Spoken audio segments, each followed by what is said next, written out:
Pesona TV. Oke, assalamualaikum warahmatullahi wabarakatuh.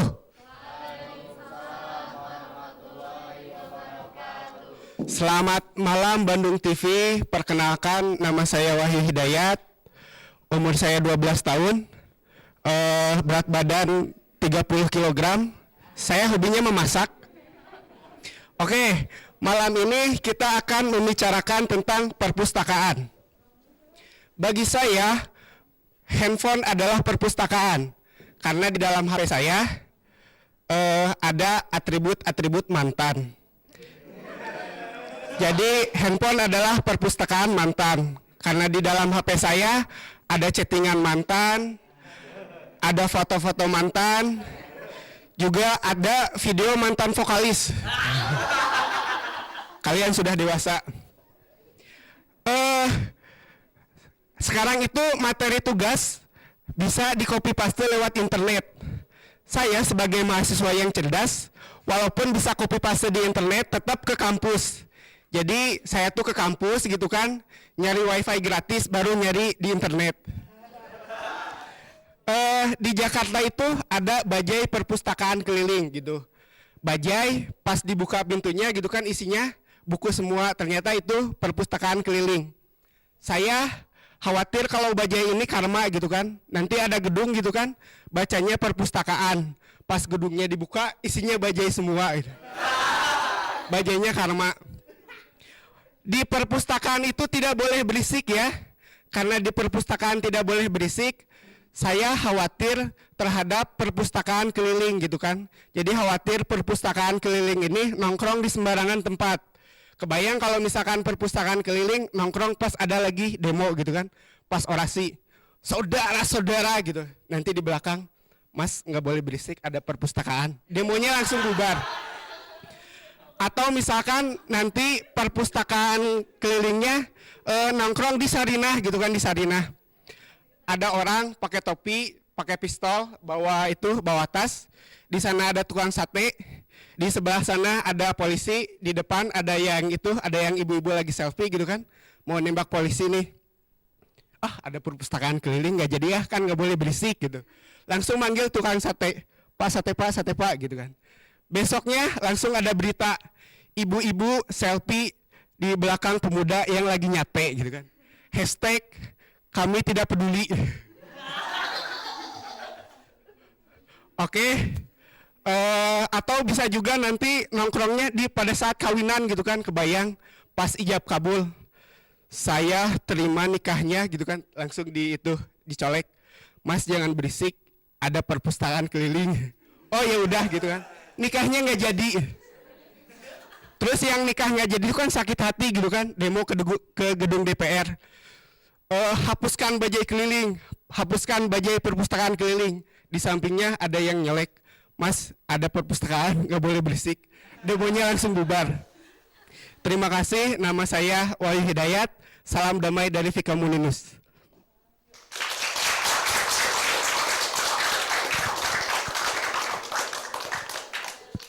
Assalamualaikum warahmatullahi wabarakatuh. Selamat malam sahabat Fiknus. Kembali dalam program Fiknus on the TV. Fiknus on the TV merupakan program hasil kreasi mahasiswa dan mahasiswi Fakultas Ilmu Komunikasi Universitas Islam Nusantara, bekerja sama tentunya dengan Bandung TV. Ya, bersama saya Pipit Sunarti dan sahabat kru yang bertugas selama 60 menit ke depan akan menemani waktu beristirahat sahabat Fiknus yang ada di rumah maupun yang ada di studio. Kali ini kita sudah kedatangan audiens nih dari SMA Istiqomah Bandung. Sahabat Fiknus, sebelum kita ngobrol lebih jauh, saya ingin tahu nih, seberapa sering sih sahabat Fiknus datang atau berkunjung ke perpustakaan? Jawabannya pasti macam-macam ya. Nih, adik-adik di sini ada yang sering datang ke perpustakaan? Ada, sering. Mungkin setiap hari enggak sih? Enggak. Biasanya di dalam perpustakaan apa sih yang kita lakukan selain membaca buku? Menurut pengalaman saya pribadi nih, di dalam perpustakaan biasanya kita mengerjakan tugas dan selain itu juga biasanya berdiskusi ya. Tetapi berdiskusi di dalam perpustakaan boleh nggak sih? Sepertinya boleh-boleh saja asalkan tidak berisik. Kenapa? Karena perpustakaan merupakan fasilitas umum dan tidak semua orang bisa belajar ataupun membaca dengan kondisi sekitar yang sangat berisik. Jadi kita harus saling menghargai ketika berada di perpustakaan. Ya sahabat Fiknus, jangan kemana-mana karena dalam talk show kali ini kita sudah mengundang 2 narasumber sekaligus yang berkompeten di bidangnya. Jangan kemana-mana sahabat Fiknus, tetap di Fiknus on the TV.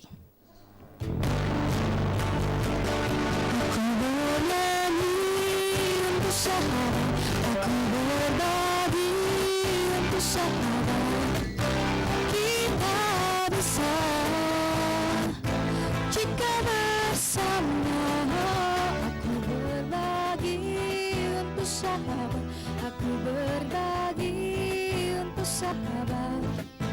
Kita bisa jika bersama.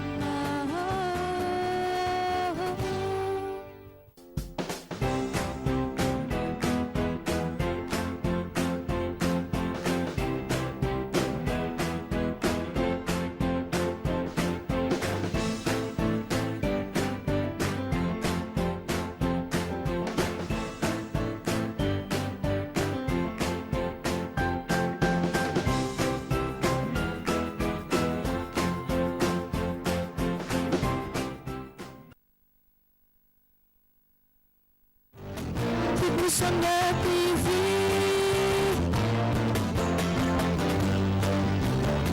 Fiknus on the TV. Ya, masih di Fiknus on the TV, program hasil kreasi mahasiswa dan mahasiswi Fakultas Ilmu Komunikasi Universitas Islam Nusantara yang bekerja sama tentunya dengan Bandung TV. Sahabat Fiknus, dalam talk show kali ini kita sudah kedatangan 2 narasumber yang akan dipandu langsung oleh sahabat kita Heidi Mutiara dan Ratna Kurnia. Halo, selamat malam, Sobat Fiknus Uninus. Nah, di sini ada saya Heidi Mutiara Dan saya Ratna Kurnia. Kali ini kita akan membahas tentang perpustakaan impian ya. Di sini kita telah hadir, ada 2 narasumber kita yang terima kasih sekali sebelumnya sudah menyempatkan hadir waktunya di sini bersama Fiknus on the TV. Ada Ibu Mulyani. Ibu Mulyani adalah salah satu alumni Uninus Fakultas Ilmu Perpustakaan, dan juga ada Ibu Meriam Agustin, yaitu ibu ini salah satu dosen dari jurusan Fikom Perpustakaan. Dan di sini juga ya kita akan mulai membuka pembahasan kita dengan narasumber yang kece-kece ini, dimulai dengan Ibu Miri Agustin. Terima kasih Bu ya, sudah gimana perasaannya kita masuk dalam acara Fiknus on the TV ini, kesan-kesannya? Kalau kesan-kesan sih pasti senang banget karena kita bisa mengenalkan Fikom Uninus itu ke halayak yang lebih luas seperti itu. Ya, itu aja. Ya, kita juga jadi eksis gitu ya. Ya, benar-benar sekali ya. Jadi sekaligus kita untuk lebih mengembangkan lagi ilmu perpustakaan itu ya lebih luas Bu ya. Iya. Dan kalau Ibu Ike ya, Bu Ike sendiri. Ibu Mulyani. Ibu Ike Mulyani. Maaf Ibu ya, maksud saya kesan Ibu masuk dalam acara Fiknus on the TV ini seperti apa sih tanggapan Ibu? Alhamdulillah, saya juga merasa senang karena bisa mengangkat alma mater, terus bisa mengangkat ilmu perpustakaan, khususnya karena saya dulu dari perpustakaan. Oke Ibu, sebelum kita menggali lebih dalam lagi, saya mau nanya nih Bu, kira-kira untuk Ibu Mulyani dulu, untuk biasanya tuh orang-orang atau misalnya terutama mahasiswa untuk ke perpustakaan itu lebih seringnya untuk apa sih Bu? Misalnya ada baca buku, terus ada misalnya hanya juga nongkrong aja gitu Bu. Gimana Bu untuk zaman sekarang? Untuk sekarang seharusnya perpustakaan lebih, anak-anak harusnya lebih intens ya, karena di situ berbagai sumber ilmu ada di situ. Terus untuk jangan hanya menyelesaikan tugas-tugas karena dikasih tugas oleh dosen baru kita ke perpustakaan. Kadang ada yang tidak mengenal sama sekali perpustakaan, gampang cari di Google, tapi tidak seperti itu juga, karena nyari di internet belum tentu kebenarannya belum tentu benar juga, karena tetap harus ada yang lebih intens ke perpustakaan. Oh gitu. Nah, menurut Ibu sendiri, untuk perpustakaan yang ideal itu sebetulnya harusnya seperti apa sih, Bu? Kalau untuk perpustakaan yang ideal, tentu harus ada gedungnya, ada fisiknya gitu kan, ada kehandalan dari SDM-nya, dari pelayanannya, dari koleksinya. Itu kalau semua terpenuhi, itu akan terasa nyaman yang mengunjungi di perpustakaan. Akan semakin betah di perpustakaan daripada di mall. Kalau sekarang masih terbalik kadang ya Bu ya. Iya. Terus Bu, ini ada satu pertanyaan lagi mungkin. Apa sih Ibu, apa saja yang dibutuhkan di dalam pengelolaan sebuah perpustakaan gitu Bu? Apa saja yang harus dibutuhkan SDM dan Yang dibutuhkan tadi satu gedung kan? Iya, gedung. Itu fisiknya kan. Gedung otomatis ada koleksinya harus memadai. Audiens dari perpustakaan itu bidang ilmunya apa? Jadi kita misalkan adanya di fakultas, berarti otomatis ilmu-ilmu yang berhubungan dengan fakultas yang bersangkutan, atau kita adanya di perpustakaan umum, itu lebih mencakup luas koleksinya. Itu dari gedung, dari koleksi, terus dari SDM-nya juga harus betul-betul handal, harus betul-betul dibina, dilatih supaya kita bisa melayani pemustaka dengan puas gitu. Jadi kalau Fakultas Komunikasi ya punya perpustakaan masing-masing ya, komunikasi dan PAI beda ya perpustakaannya gitu.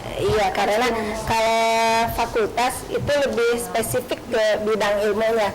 Beda dengan perpustakaan universitas, itu universal koleksinya. Kalau fakultas itu lebih dominan ke bagian ilmu yang ada di prodi tersebut. Nah ini nih pertanyaannya yang paling cocok untuk Bu Meriam ya. Nah ini sangat menarik pertanyaannya. Bagaimana sih peran perpustakaan supaya menarik minat baca? Tentunya untuk kalangan remaja kan sekarang mulai sosial media ya, internet, bahkan mereka lebih betah internet maksud saya daripada kita ke perpustakaan gitu. Perpustakaan kan buku-buku aja, boring kebanyakannya anak muda sekarang. Gimana sih cara kiat-kiatnya supaya minat baca itu semakin meningkat untuk anak-anak muda sekarang? Oke. Sebelumnya kita rubah dulu paradigmanya. Jadi kan kita selama ini mengenal bahwa perpustakaan itu dia adalah satu gedung tua, lokasi uji nyali, ya, tempat tidur yang sangat nyaman, seperti itu kan. Jadi masih banyak orang-orang yang berpikiran seperti itu. Isinya cuma buku-buku sebagai pajangan. Jadi bukan uji nyali kayak Ya, nah kita rubah dulu paradigmanya di sini ya. Jadi perpustakaan itu benar tadi yang disampaikan oleh Ibu Mulyani bahwa itu adalah sebuah gedung, sebuah ruangan. Kalau saya menyebutnya itu adalah tempat ajaib. Kenapa? Tempat ajaib. Kenapa? Karena kita di sana bisa temuin apa aja. tempat ajaib. Iya, tempat ajaib. Sekarang tempat ajaib. Ya, perpustakaan itu sekarang jadi tidak identik dengan sebuah gedung tua yang menyeramkan yang kita kalau datang ke situ ada perlunya doang. Kayak gitu. Jadi kita datang ke situ, kita udah merubah mindset kita bahwa itu adalah tempat ajaib yang kita bisa menemukan apa aja di situ. Yang pertama kita bisa temukan informasi, ya. Apa saja informasi mengenai apa saja kita bisa temukan di perpustakaan. Yang kedua, kita bisa mengerjakan tugas di sana. Nggak usah bayar, nggak usah beli kopi, ya kan? Nggak usah cari-cari wifi gratis gitu ya. Tapi kebanyakan kalau di perpustakaan wifi gratis baru nimbrung banyak. Iya, itu salah satu penarik minat juga sebetulnya.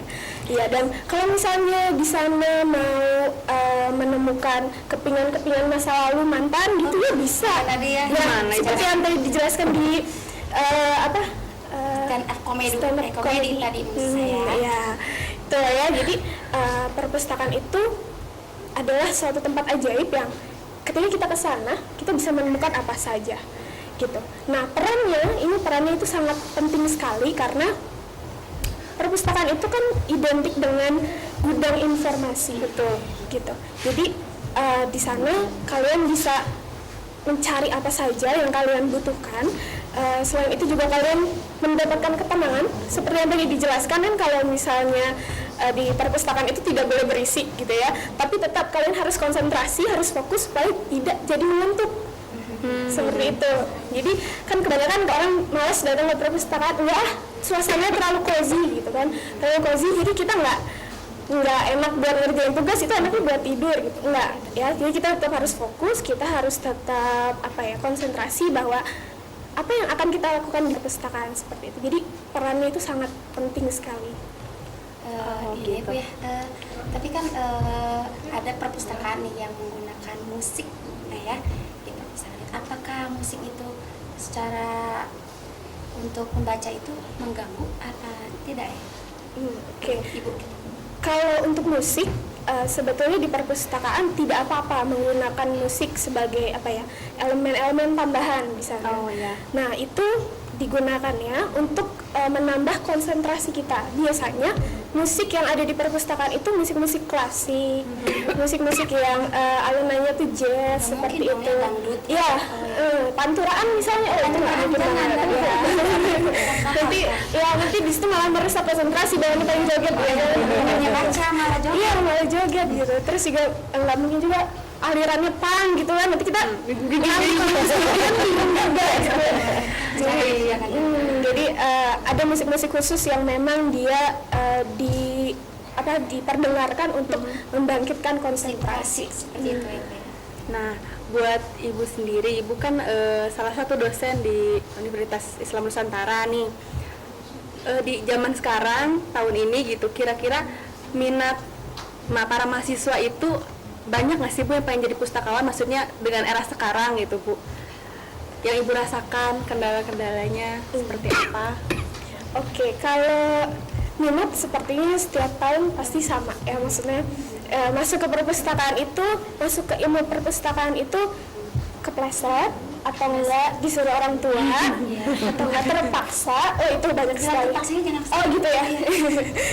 Oke, nah sekarang kita rubah mindsetnya bahwa di ilmu perpustakaan itu dia tidak hanya belajar untuk menata buku gitu, karena menata buku juga memerlukan suatu ilmu yang khusus ya. Kalau misalnya kita hanya menata 5 buku itu kita nggak perlu belajar di ilmu perpustakaan, tapi kalau misalnya kita menata 5.000 buku yang dimana orang datang gitu kan hanya perlu 1 buku di antara 5.000 buku itu, bagaimana caranya itu ya? Suatu tantangan tersendiri. Iya, dan kita juga tidak hanya belajar mengenai perbukuan, tapi kita juga belajar karena di sini ada di bawah Fakultas Ilmu Komunikasi, kita juga belajar tentang bagaimana caranya fotografi seperti itu, terus kemudian public relation, kemudian marketing seperti itu. Ada juga kemarin belajar mengenai ergonomi perpustakaan, itu kita mengenai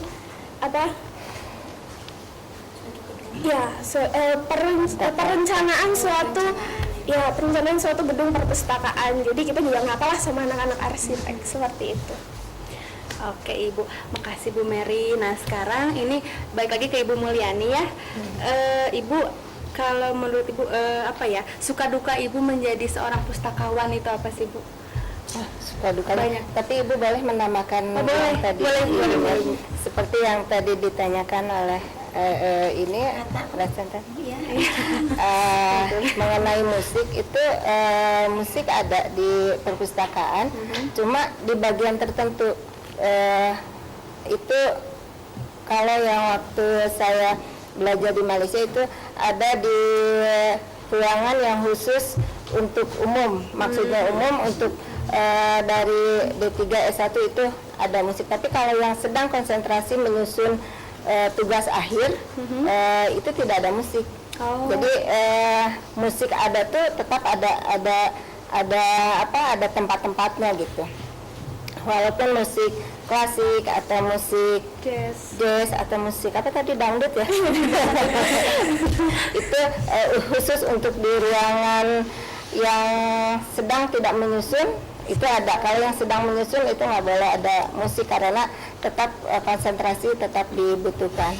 Terus kembali lagi ke pertanyaan tadi, suka duka jadi pustakawan itu sangat banyak sekali, dari ibu awal jadi pustakawan, ibu awal jadi PNS, itu banyak perjuangan. Ketika ibu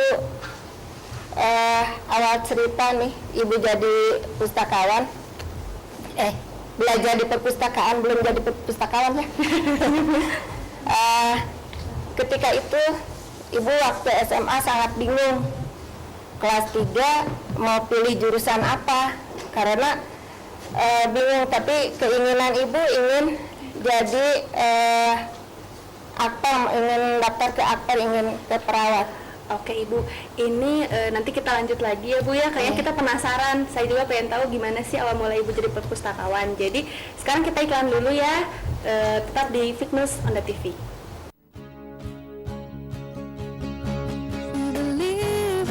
You say, we believe what you love.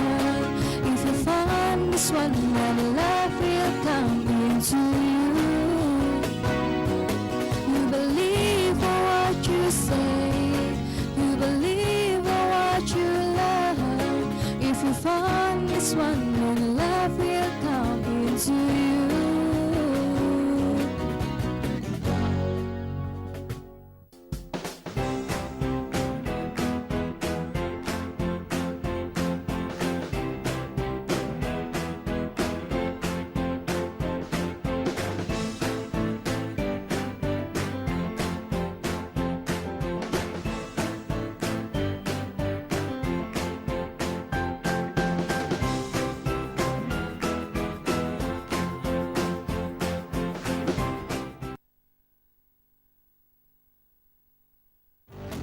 Fiknus on the TV.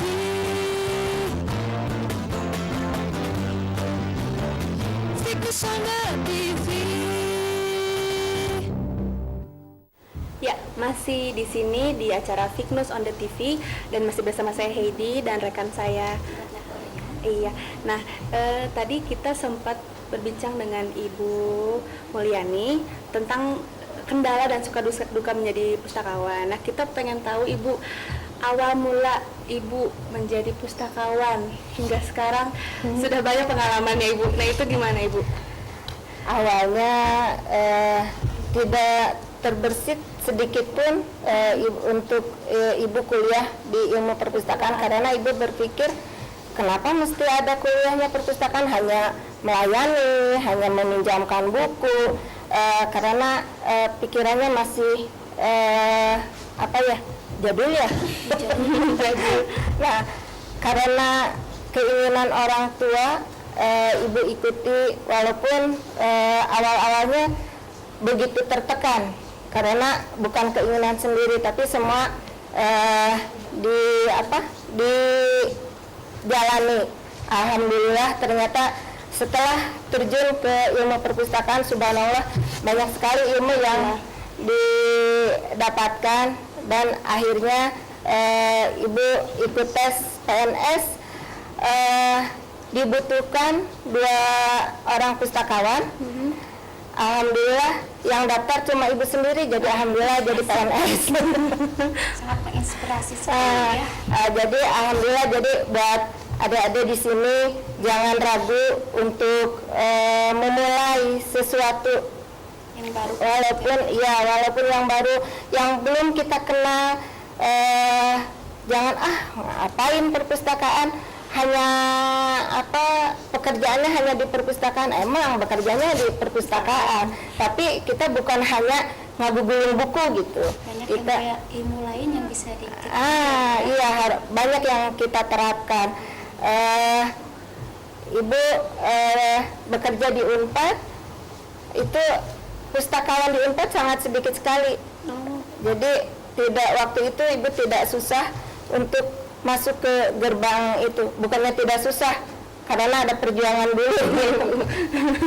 Cuma alhamdulillah ibu bisa meneruskan bekerja, bisa sampai saat ini. Ibu sekarang sudah bukan sudah, baru ya,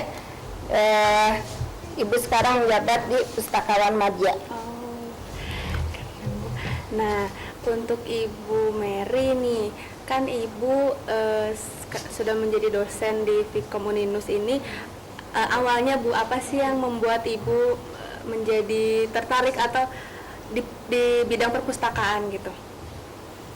Oke, jadi awalnya itu memang sama dengan Ibu Meliani ya. Jadi memang saya masuk ke jurusan ilmu perpustakaan itu bukan atas kemauan sendiri, tapi curhat ceritanya ya. Jadi memang orang tua yang menyuruh, tapi percayalah bahwa ridho Allah itu ridho orang tua ya.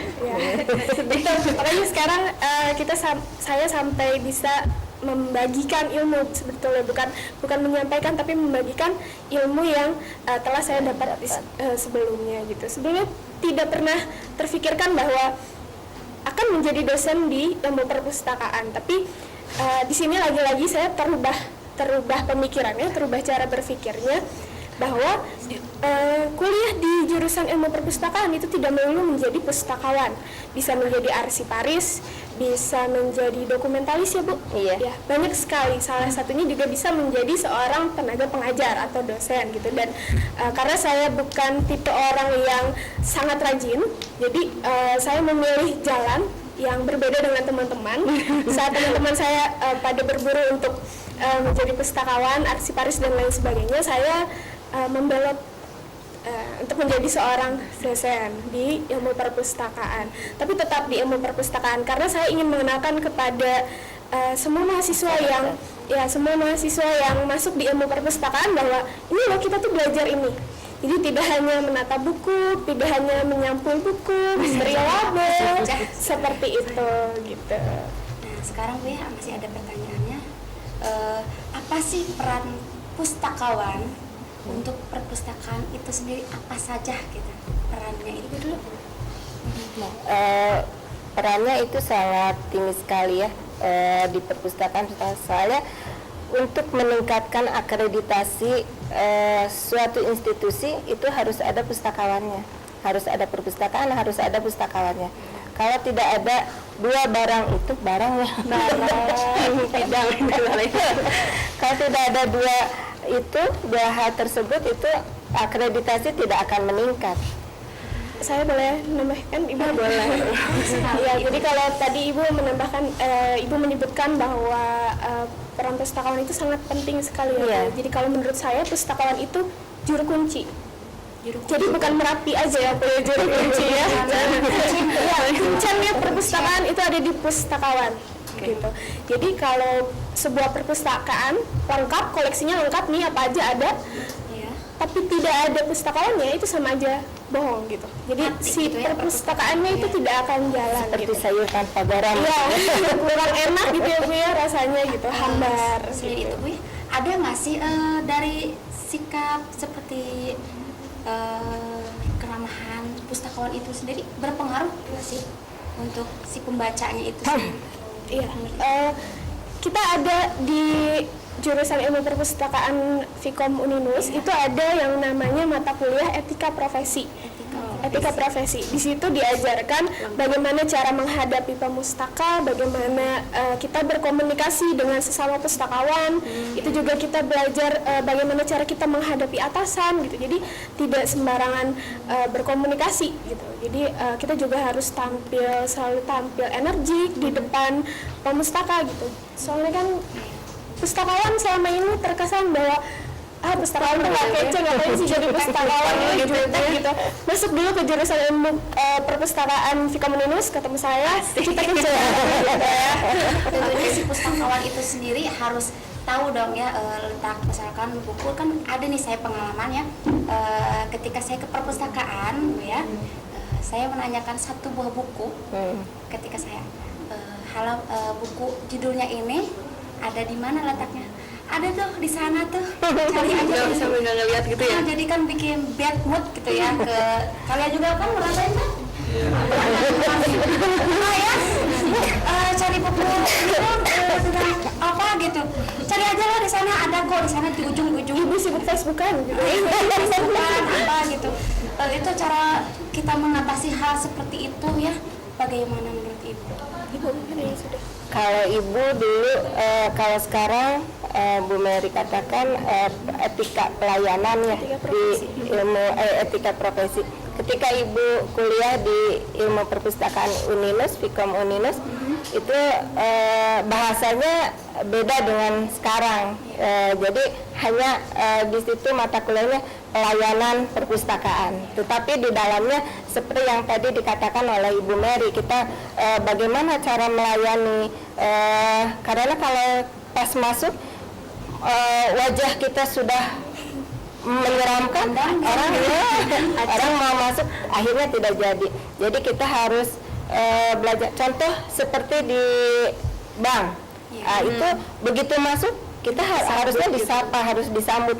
Kebutuhannya apa, jangan malu kita ngapain di ilmu perpustakaan, hanya melayani, tidak seperti itu. Tapi ada kalau orang ditanya tuh belum apa-apa sudah ditanya senang sekali, kita disambut kan. Jadi harus kita contoh seperti pelayanan di bank itu, belum apa-apa kita sudah disambut, sudah ditanya keperluannya apa. Terus kalau misalkan si pemustaka nyari tuh di situ cari seperti itu, pustakaan sudah itu pustakaan zaman bahula Yang kurang. jadi kita harus namanya pustakaan jangan sampai tidak tahu, walaupun kita emang tidak memiliki koleksi tersebut, tapi kita harus mencari jawaban yang betul-betul kita bisa memuaskan si pemustaka. Kalau kita misalkan tidak punya koleksi yang dibutuhkan, kita bisa merujuk ke perpustakaan lain. Oh gitu. Berikan kesan yang membuat si pembaca itu pengen balik lagi ke perpustakaan. Iya, Betul banget ya Ratna. Nah sebelum itu di sini kan kita sudah kedatangan nih sahabat-sahabat Fignus, adik-adik yang calon-calon mahasiswa juga gitu dari SMA Istiqomah ya. Iya. Mana suaranya? Boleh mana suaranya? Mungkin akan ada pertanyaan atau misalnya pengen ditanya ini gimana sih kalau berminat pengen masuk ilmu perpustakaan atau apapun. Yuk, mangga ada yang mau bertanya nggak? Sebutkan. Jangan lupa sebutkan namanya. Berdiri aja. Namanya siapa dari? Ya. Hai, udah ada? Ya, silakan. Sebutkan nama kelas berapa? Asik. Hobi. Assalamualaikum warahmatullahi wabarakatuh.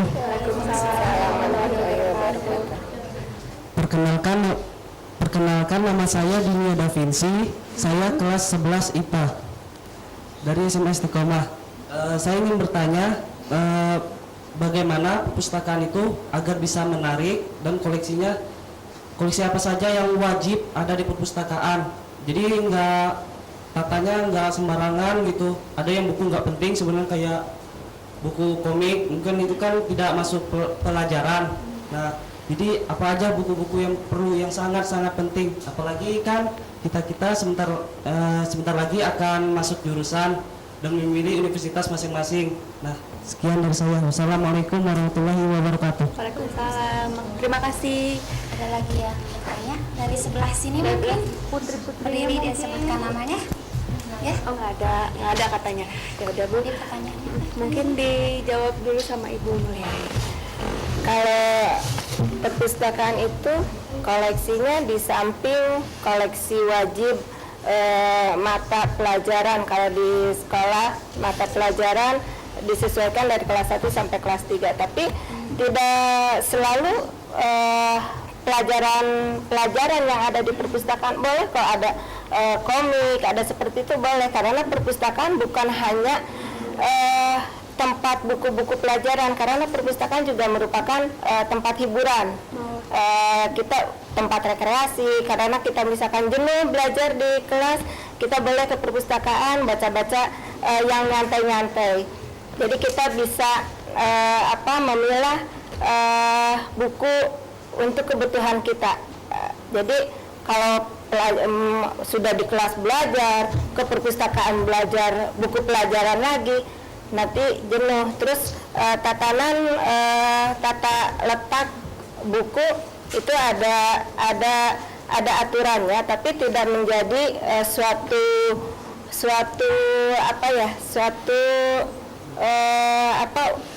bentuk harus seperti itu, matanya enggak juga. Itu kreasi dari pustakawan tersendiri. Bagaimana cara menarik minat pemustaka. Dari mulai warna, kita boleh menyeting warna seperti apa, biar warna ruangan ini warnanya apa, ruangan ini boleh warna-warni. Gitu. Iya. Biar cerah ya Bu ya. Nah, kalau menurut saya, Ibu, oke, saya menambahkan sedikit dari yang Ibu Mulyani jelaskan barusan. Memang kalau untuk di sekolah, koleksi yang wajib ada itu memang buku-buku textbook atau buku-buku paket gitu ya. Buku-buku paket, jadi itu memang harus ada dari kelas 9 sekarang? 10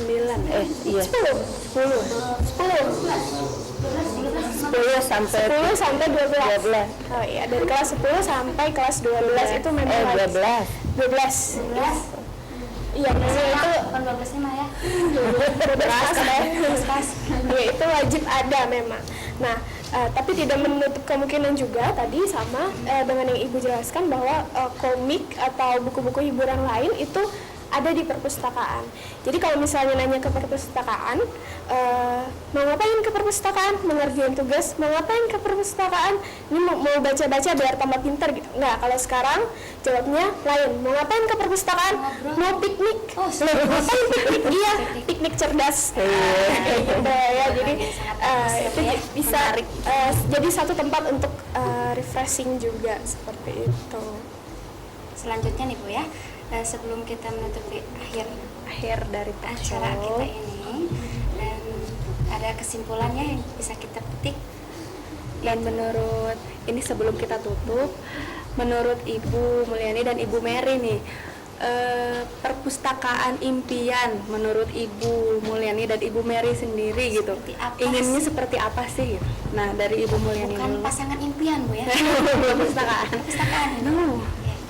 Kalau menurut Ibu, Ibu menginginkan perpustakaan tuh ada di mana-mana. Jadi kita pergi ke mall tuh bukan ke mall aja, tapi ada di situ perpustakaan. Jadi bisa menunggu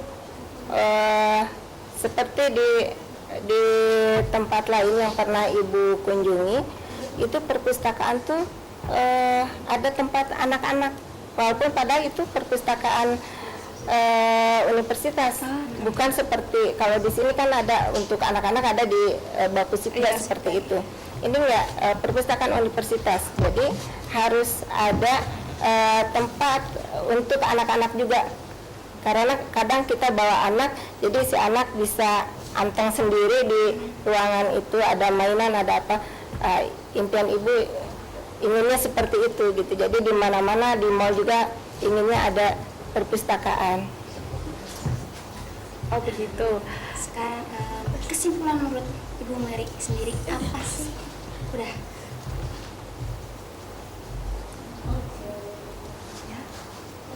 Oke. Mungkin ini kita sebetulnya kalau ngobrolin soal perpustakaan itu akan panjang banget ya. Nah, karena mungkin waktunya kita pun terbatas untuk sahabat-sahabat semuanya. Jadi kesimpulannya adalah perpustakaan impian itu sebetulnya bukan yang setiap orang tuh memiliki impian masing-masing dengan perpustakaan. Mungkin misalnya untuk di rumahnya atau di tempat kerja gitu. Jadi jangan terlalu serem dengan kata perpustakaan. Perpustakaan itu asik kok, menarik ya untuk zaman sekarang. Apalagi melihat pustakawan yang kece-kece kayak tadi saya sebutkan. Calon. Dan ayo kita bangun negara kita, generasi kita untuk rajin membaca dalam minat baca yang lebih spesifik lagi, lebih luas lagi dengan narasumber kita tadi. Terima kasih untuk Ibu Mulyani sekali lagi, dan untuk Ibu Mary yang mempunyai kesempatan, memberikan kesempatan juga untuk hadir di sini bersama kita dengan sahabat Fitness on the Terima kasih TV. juga untuk teman-teman. Iya, untuk teman-teman SMA Cikoma.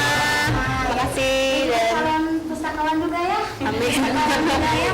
Ayo ditunggu sama kita semua. Mau sama saya, oke boleh. Iya, Terima ya kasih sudah. semuanya sudah datang.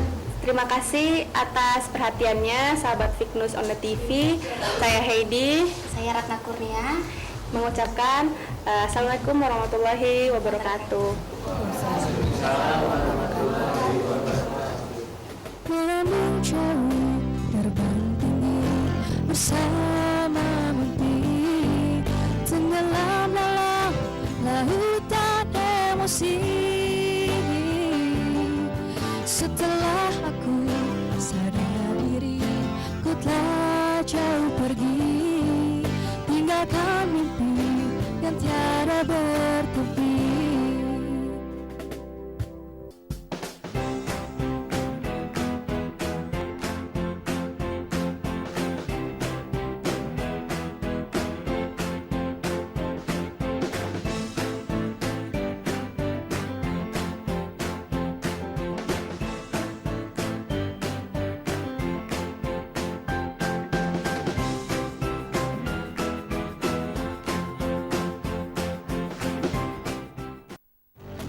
Fitness on the TV.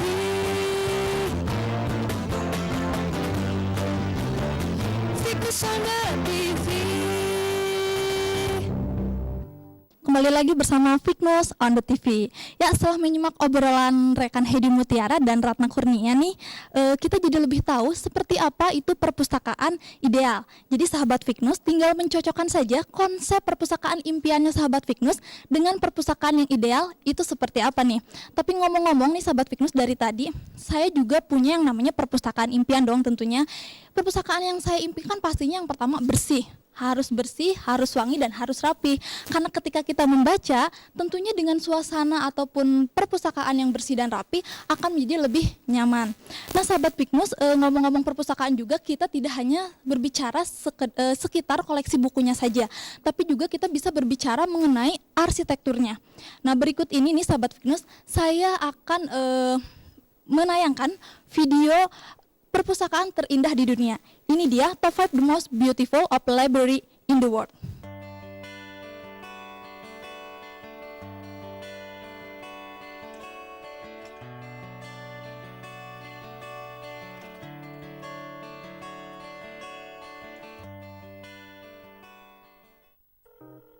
Di era teknologi canggih ini, makin banyak orang malas mengunjungi perpustakaan untuk membaca.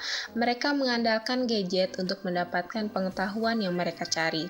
Tetapi bukan berarti perpustakaan tutup karena perubahan kebiasaan ini. Sebaliknya, banyak perpustakaan dibangun dengan keindahan arsitektur dan berbagai fasilitas mewah untuk menarik pengunjung. Berikut adalah 5 perpustakaan terindah di dunia versi Fitness.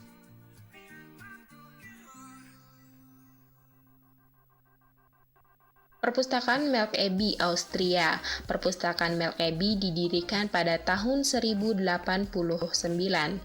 Satu abad kemudian didirikan sebuah sekolah monastik dan perpustakaan ini mulai memiliki reputasi karena koleksi naskahnya yang mengesankan. Tidak hanya koleksi, ruangan perpustakaan ini pun sangat indah karena lukisan dinding yang dibuat oleh Johann Michael Rothmeyer. Perpustakaan El Escorial, Spanyol. El Escorial dulunya merupakan kediaman Raja Spanyol. Bangunan ini terletak sekitar 45 km dari Madrid. El Escorial dibangun pada tahun 1563. Atapnya berlangitkan kubah dengan lukisan indah yang masing-masing mewakili salah satu dari 7 seni liberal, yaitu retorika, dialektika, musik, tata bahasa, aritmatika, geometri, dan astronomi.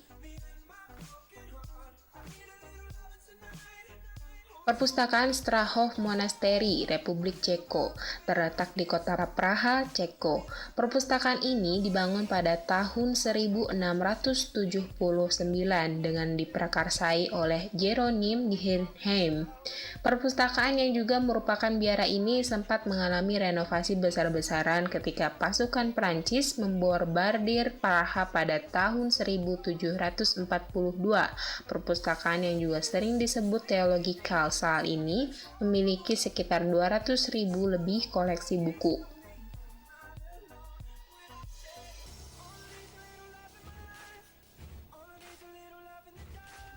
Perpustakaan Abbey of St. Gallen, Swiss. Perpustakaan yang sudah ada sejak tahun 719 ini didirikan oleh Saint Othmar, pendiri biara Saint Gall. Ruang perpustakaannya dirancang oleh arsitek Peter Tam dengan gaya rokoko. Sering dianggap salah satu perpustakaan paling sempurna di dunia dan telah menerima pengakuan sebagai situs warisan dunia.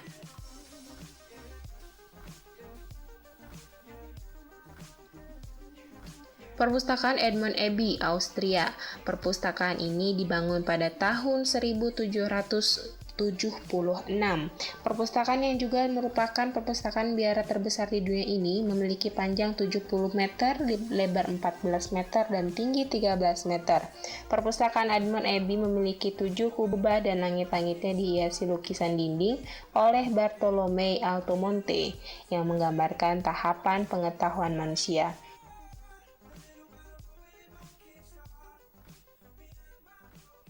Ya, sahabat Fiknus, gimana nih tadi setelah melihat tayangan-tayangan perpustakaan terindah di dunia, kira-kira berminat nggak sahabat Fiknus untuk berkunjung ke perpustakaan yang indah tersebut? Kalau saya sih, kalau misalkan ada rezekinya nih ya sahabat Fiknus, pengen mengunjungi semuanya. Gimana nih dengan adik-adik yang sudah ada di studio Bandung TV, berminat berkunjung ke perpustakaan yang terindah di dunia? Pastinya mau banget ya sahabat Fiknus. Nah, mungkin dengan setelah menyimak obrolan tadi juga saya ada sedikit tips nih untuk sahabat Fiknus, tapi tidak tentang perpustakaan. Kali ini saya punya tips tentang bagaimana memaksimalkan manfaat membaca buku. Karena ketika di perpustakaan kita tidak hanya sekedar membaca saja ya sahabat Fiknus, setelah itu materi dari buku tersebut kita lupa begitu saja. Nih, salah satu tipsnya yang pertama, ketika membaca buku kita harus mengingat, kita harus membaca mulai dari awal sampai akhir. Kenapa? Karena ketika kita hanya membaca buku sebagian saja, biasanya intisari dari buku tersebut tidak akan kita pahami. Yang kedua, biasakan menulis nih sahabat Fiknus, rangkum kembali apa yang tadi sudah sahabat Fiknus baca. Yang ketiga, biasakan berdiskusi sama teman-teman sahabat Fiknus semua nih. Kenapa? Karena dengan berdiskusi kita bisa mendapatkan sudut pandang lain dari setiap permasalahan yang ada. Nah, mungkin itu saja sahabat Fiknus tips dari saya. Mungkin sampai di sini perjumpaan kita ya, nggak kerasa sudah 60 menit kita menemani sahabat Fiknus semua. Sebelum pamit nih, saya mau mengucapkan dulu terima kasih kepada kedua narasumber kita dan juga adik-adik dari SMA Istiqomah ya, yang sudah menyempatkan hadir datang ke studio Bandung TV dalam acara Fiknus on the TV. Saya Pipit Sunarti beserta seluruh sahabat kru yang bertugas, kami pamit undur diri. Tapi jangan khawatir sahabat Fiknus, karena kami akan hadir di jam dan hari yang sama, tentunya hanya di Bandung TV. Terima kasih. Wassalamualaikum warahmatullahi wabarakatuh.